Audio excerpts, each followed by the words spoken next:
Hi there, I'm Adam Kirbas and this is my novel, the video 6.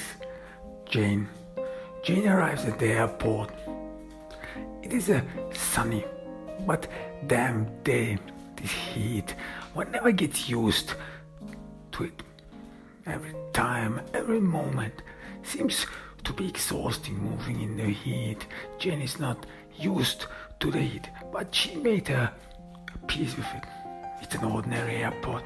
It is home. At least it should feel like home, supposed to be home. The crowd is endurable. No photographers, not everyone. People have not really recognized her. Not yet so far. Jane seems to have an ordinary face, an ordinary blonde woman, an ordinary American woman, an average woman. You would not expect that someone like Jane would travel ordinary. Everyone assumes that celebrities would have a special plane, that celebrities would have a different life. Well, maybe it is true, maybe it is not. And who is a celebrity these days? Do people really know book authors at all? Jane wonders. And why she wonders, she sees some steward. They look neat, they look beautiful. She watches one of them with high heels, walking, strutting along. She stares at them in admiration, and she immediately thinks to herself how it would feel like to wear one of those stewardess dresses, to be not one of them, but feel it on their skin, this feeling, and how they look in this sun, this walking through those shadows, walking in this world. How would it feel like dressed like this? Enjoy this. Enjoy the moment. And Jane, feels an urge to wear one of those. Feels an urge to get one of those and enjoy herself. What would it be like? What would it feel like just for moments? And she can't get her eyes off them. Those two they look marvelous. They look neat. They look like half goddesses. And they have mesmerized Jane. Jane is in a thought, in a daydream. She imagines how she would look like in front of the mirror. How people would see her, would recognize her. They probably wouldn't even recognize her. This is not Jane anymore. This is someone else who has a different life, someone else who has a home, somewhere to live. Jane awakens from this slumber. She some sort of has restricted herself to all this nonsense because life is different. Jane did not and was not born into celebritydom, into famedom. She became famous. At least people know her. People know that she is this book author, that she writes books, and that she's probably something very important. But this fame comes with a lot of responsibilities. Jane calls them responsibilities. She calls them that way because she assumes that she has to care for their fans, for people who admire her. She was told that celebrities, they give a target. They give not only a target for some mad people, but as well as are role models for others. So she wants to be one of those role models. She wants to be one of those people others look up to. At least this is what she has heard, and this is what she fancies herself with, to be the role model for others. And this comes with a certain behavior. She's not an ordinary woman anymore. Jane relishes this thought. She enjoys this thought. Not an ordinary woman anymore. Not the Jane everyone has written off. No, she's not the Jane people never ever expected to would have accomplished anything. No, she's special. She's ordinary. She has this certain gift, this skill she brings down to paper. Jane is not ordinary. She ensures herself that she is not ordinary. She flatters herself that she is not ordinary. And therefore, because she is not ordinary, she has to act in a certain way. She has to act in a way people might understand, would expect her to act. She fears people around her. People around her, they do not really understand that she has some fancies.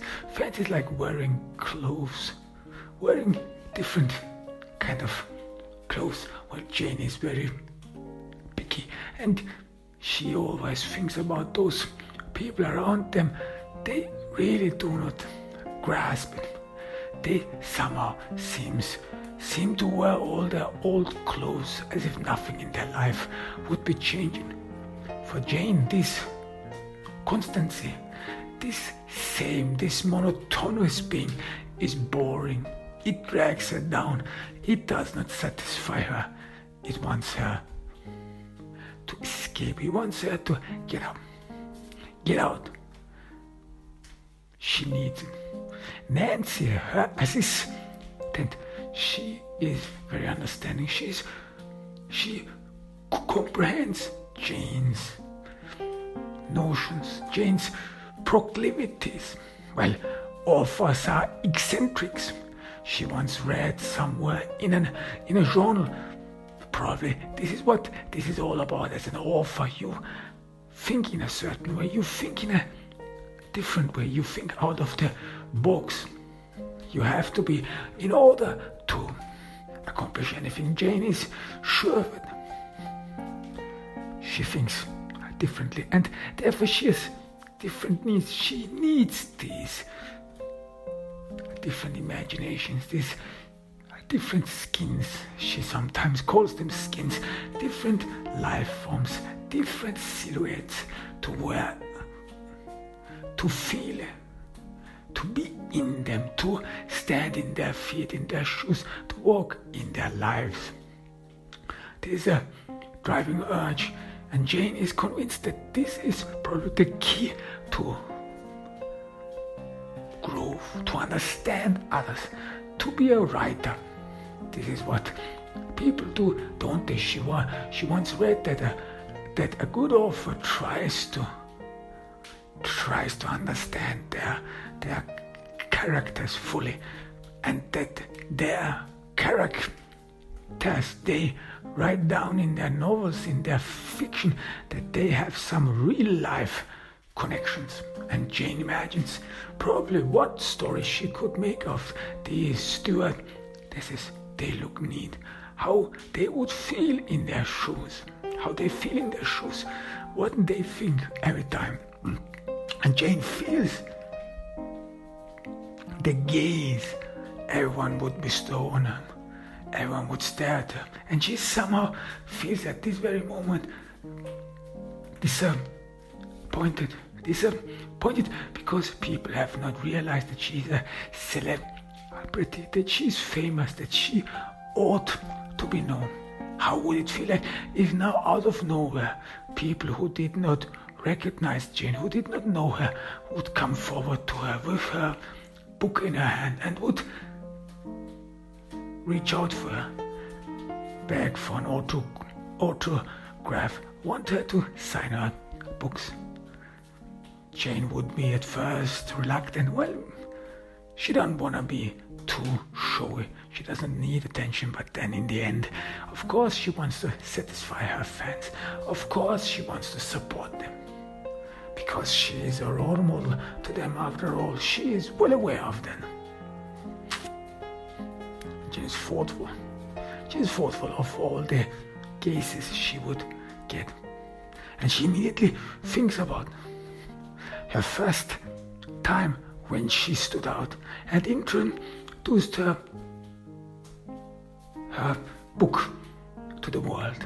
She was beaten. She was downcast.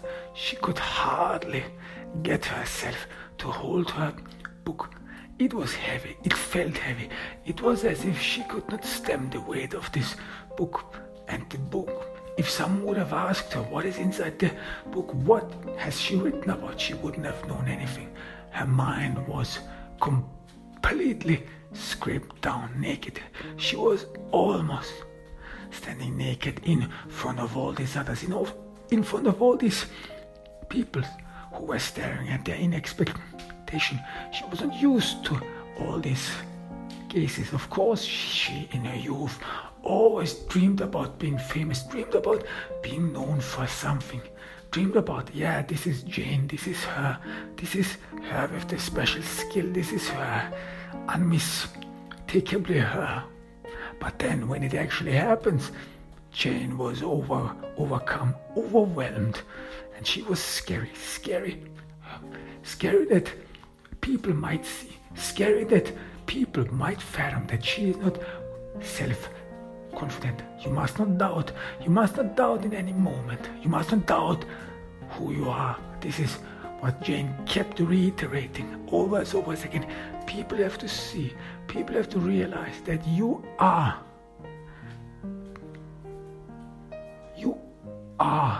special, that you are beyond the ordinary, that you are not like ordinary people. She had to keep reminding herself that she has to prove her worth.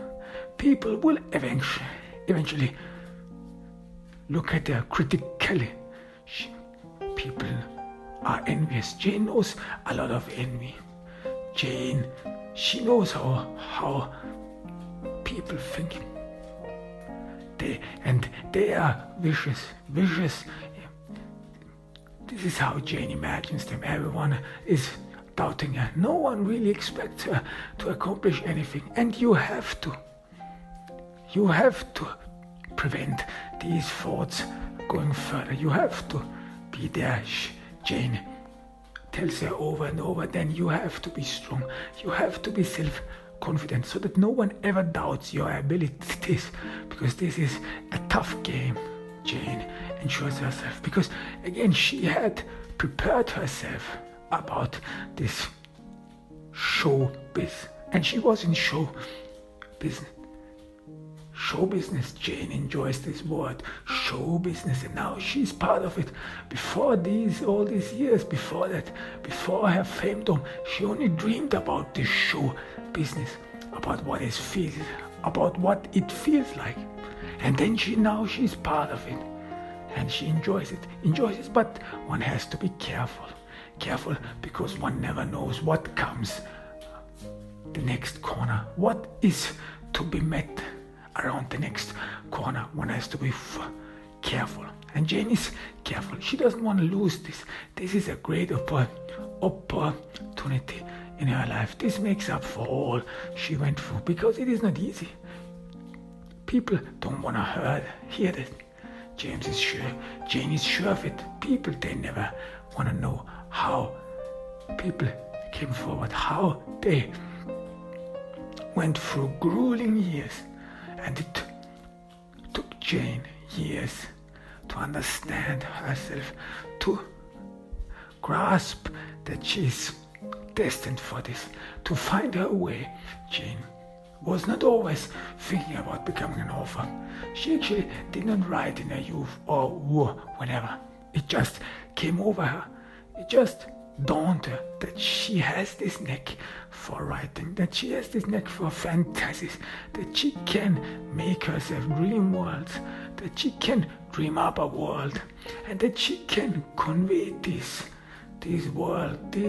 fantasies to others, to other people, to people who actually admire her for it, and people who are listening to her. This is what enjoys Jane.